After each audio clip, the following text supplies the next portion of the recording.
Alright guys, what's going on? I got a pretty cool amp for us to test today. This is my old Infinity Kappa 4 channel. I had this just, mounted on the wall with my Solo X Shrine and my Scar. What? Or my Shark 3500. Oh, you know the thing. Just chilling there.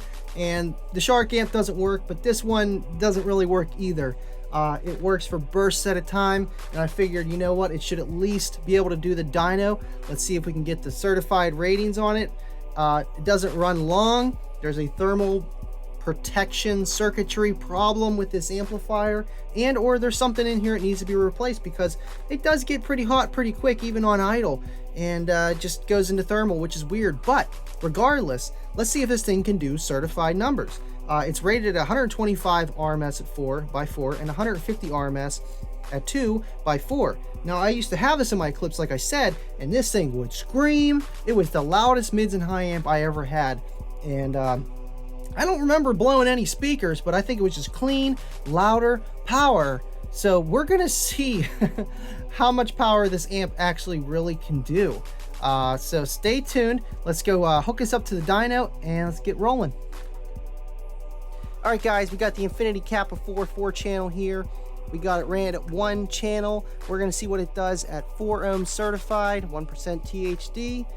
It's rated at 125 watts. Let's see if we can get it.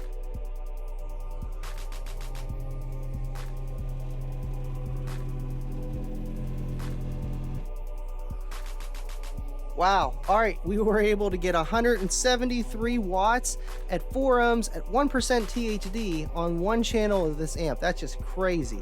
It did way overrated. It did pass the 2 ohm certified rating. Let's see what it does past clipping or up to clipping, and see what we can get.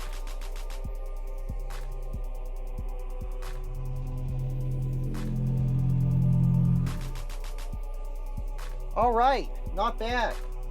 202 watts at 4 ohms, uncertified, 4.5% THD. This thing's rated 120 watts, so this thing's awesome for what it is. This is going to power your mids and highs and then some, dude. This thing will scream. That's crazy. All right, next up, we're going to wire this thing at a bridged impedance.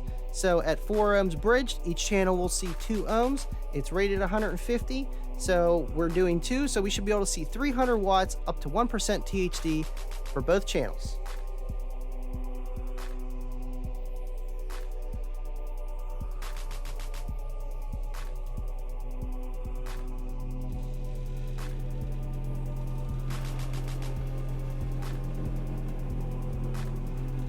Holy moly, we just got 467 watts out of this amplifier on 2 channels when this thing is rated. It just went into protect thermal problems. 150 watts RMS at 2 ohms by 2, since we're doing 2 channels, so 300 watts. We just did 467. That's crazy. That's awesome of how much more power that this amplifier does than rated. Now, will this amplifier shut off like it's doing here in front of you guys? No. Now, if your electrical sucks, sure, but this amplifier has a problem where it hits thermal and it shuts off, and this thing is not even warm. So the problem is not me testing it. It's not surviving the stress test. There is a problem with this amplifier. I do want to have someone else look at it. I had my buddy Kevin Mansky look at this thing, and he threw some paste in. So regardless, this amplifier will do its numbers and then some. So let me reset this amplifier radio setup here, let this thing cool down for a second, and we're going to try to do the 2 ohm uncertified number. We're just going to send this thing full tilt boogie, okay? See what it does. Maybe we can get 500, maybe 600 watts. This thing says it is rated at a 1200 watt peak amplifier. So if lightning strikes it...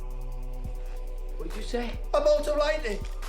Unfortunately, you never know when or where it's ever gonna strike. We do now.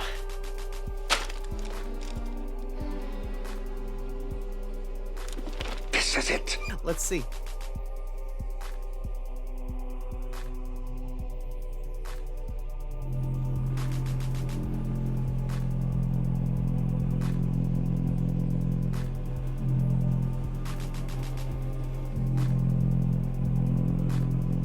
Nope. That's it. 531 watts on these two channels here. I heard it kind of pull back. So this amplifier has a nice built-in protective circuitry in here where if it's pulling too much current or the voltage is dipping too low or the rails, etc., are stressing too hard, it does pull it down. So it is a smarter amplifier than your normal flea market amp. So that is cool, but this amp isn't really designed in a way that we're going to be wiring this down low like this, because this is what 2.1 ohms per channel. You're not going to be wiring this thing that low. This amp just keeps shutting off. This is the problem I had in it. And I just had it running my mids and highs, and I had it at 4 ohms. Man, this thing was jamming. This thing made your ears bleed for just 4 speakers in your car. It was super crystal clear. I really miss this amplifier. If I could ever get someone to fix this for me and actually find out the problem and tell me what it is, not just fix it, that'd be awesome, man. I mean, we got close to that 1200 watts peak. We definitely didn't hit it, but I mean, it's a peak rating for a reason. If you like counting numbers, I mean, we did what, 1062 watts if you count all 4 channels in a perfect world. Right. So it is what it is. But awesome. I always wanted to bench test this thing. This thing is a pretty small amplifier, and it's only fused for 80 amps. So I mean, you run all 4 channels, you're probably going to see 900, 1000 watts, give or take, you know. But that's not what it's designed for. It is designed for mids and highs. And with the Infinity name behind it, man, this thing is awesome.